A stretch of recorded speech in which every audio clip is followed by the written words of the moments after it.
Is your MG key fob not working? The most likely cause is a dead CR32 battery, lasting typically 1 to 3 years. First, confirm the issue isn't a temporary software glitch. Some MG models receive over-the-air updates via the MG app that can reset fob functionality. If the remote still fails, it's time to replace the battery. Now for the open case issue. MG key fobs can be tricky to open due to tight seals and clips, sometimes even adhesive for waterproofing. You'll need a flathead screwdriver and a plastic pry tool to avoid scratches. Locate the seam on the fob, often along the key blade. Gently insert the pry tool and twist.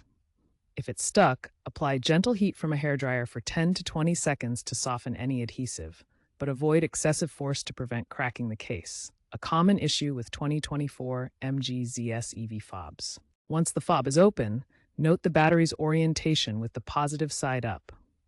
Use a screwdriver tip to carefully remove the old CR232 battery. Insert the new battery, making sure to match the polarity markings. Reassemble the fob by firmly snapping the halves together. Test the buttons to ensure the lights flash. If the remote still doesn't work, reprogram it by sitting in the vehicle, inserting the key into the ignition, turning to on without starting, and pressing lock and unlock buttons for 5 to 10 seconds until lights flash. For stubborn cases, try using a guitar pick or a specialized key fob opener tool.